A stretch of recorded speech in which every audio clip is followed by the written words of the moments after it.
Mario decided that there must be something wrong with Chester's diet if he was eating $2 bills. He had been feeding him all the things he liked himself, but now it occurred to him that what was good for a boy might not be right for a cricket. So he made up his mind to take the matter to an expert.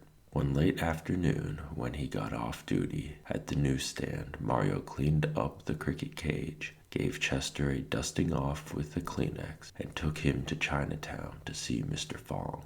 It was almost 7 o'clock when he got there, and the shop was closed. He peered through the window and could make out a crack of light under the door to the inner room, and he heard the murmur of two voices talking together in Cantonese.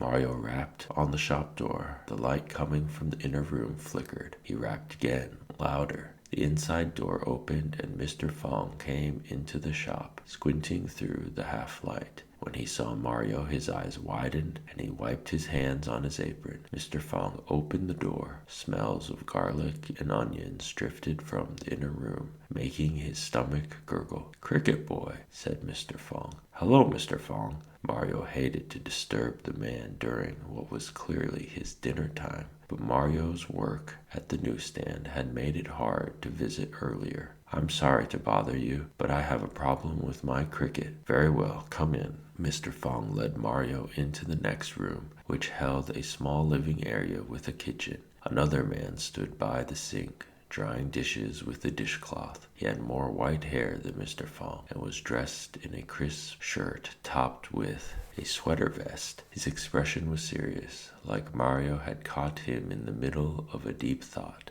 On a cast-iron stove, a deep round-bottomed pan simmered with something that made Mario's mouth begin to water. Plates of steaming food crowded a round table, leafy green vegetables and flat mushrooms in a brown sauce. A plate with a steamed fish, with slivers of zesty ginger, and a lidded soup tureen. The table had been set with 2 porcelain bowls painted with peonies, 2 porcelain spoons to match the bowls, and 2 pairs of chopsticks. "This is my older brother," said Mr. Fong, gesturing at the second man. "He is Mr. Fong too, but his students call him Professor." Mario thought that being a teacher explained the man's stern face, and he felt himself stand up straighter. "Hello, Professor, and this is Mario, the boy I was telling you about," said Mr. Fong, nodding his head toward Mario. "Ah," the professor snapped out his dish towel and folded it into a square. "You are the boy who has my lucky cricket cage." Chester could feel Mario grip his cage extra tight. Suddenly, the professor's face came closer until Chester could see the man's bright eyes studying him as if he was asking Chester a question. Chester felt he should say something, so he played a series of chirps. The professor's face broke into a smile. "Ha, that's not a blackhead general, brother. This cricket is a poet." Chester liked the sound of that word, poet.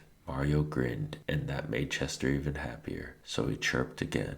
"So what seems to be the problem with your cricket?" asked Mr. Fong. "The problem is," Mario began, "my cricket eats money," and he told them all about the $2 bill. "I think I'm not feeding him the right diet." Mr. Fong nodded, and Mario was glad to be taken seriously. "What you need is a mulberry tree," said the professor. Mario was relieved. There were many mulberry trees around New York. Chester would be well fed. Chester was happy too. Mulberry leaves were his favorite. Mario's stomach chose that moment to let out a growl. Mr. Fong looked at his brother. The professor shrugged. "You know what else cricket's like?" asked Mr. Fong with a smile. "No, what?" asked Mario. "Chinese food. Would you like to join us for dinner?" The professor clicked his tongue. Mario's mother might be expecting him soon. "She's not," said Mario, a little too quickly. He had eaten chop suey before, but nothing as splendid as this. Mama knew he was in Chinatown and would save him a plate, but he could eat that for lunch tomorrow. Mr. Fong removed a folding chair from a broom closet and handed it to Mario, indicating that Mario should place it between the other 2 chairs. Setting the cricket cage on the table, Mario unfolded his chair while Mr. Fong brought him another bowl, spoon, chopsticks, and even a saucer for Chester. Using a special clamp, the professor lifted a ceramic dish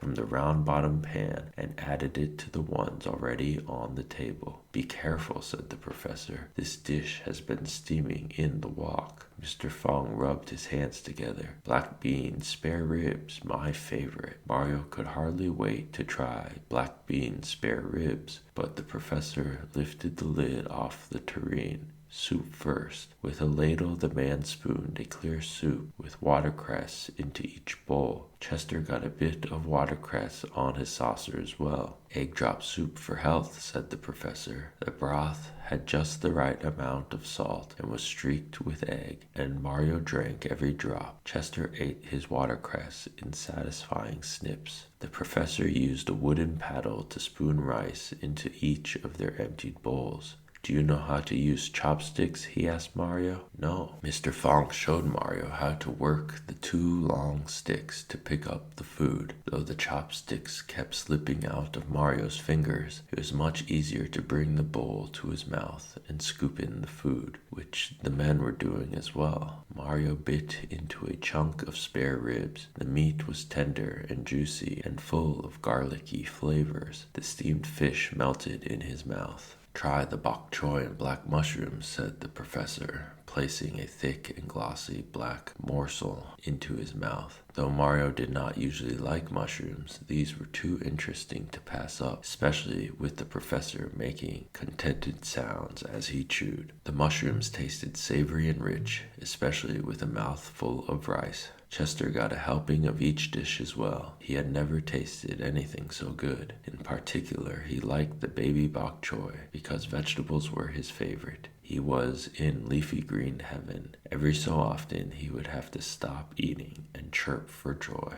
The professor nodded at the cricket. My blackhead general had a good chirp too, but his talent was strong jaws. Mr. Fong watched the professor help himself to another serving of spare ribs, just as your talent is your strong jaws. Mario laughed, and the professor raised an eyebrow at him. "What is your talent, Mario?" Mario stopped chewing as he tried to think of what his talent was. He was good at adding and subtracting, and he also had a good sense of direction. But were those talents? Mr. Fong could see the wheels spinning in Mario's head. Sometimes a grain takes time to shed its husk. That means talents don't always show themselves until later. When the four of them had eaten as much of the food as they wanted, Mr. Fong sliced wedges of oranges for dessert. Chester was so full, he wondered if he would be able to hop again. After Mario had sucked the last bit of sweet juice from the rind, Mr. Fong announced, "Time for some erhu." Mario wondered if this was another dish, but Mr. Fong ducked back into the shop, and when he returned, he was carrying one of the instruments Mario had seen in the window, the one that had resembled a ship's mast. "Chinese violin," Mr. Fong explained, setting the instrument on his lap. He had a long handle with two strings. Using a bow that was connected to the handle, Mr. Fong began to play a beautiful melody that neither Mario nor Chester had ever heard before. It made Mario feel like he was visiting another country, and he wished his parents could be here to visit it too. He was reminded of Mr. Smedley's story about the great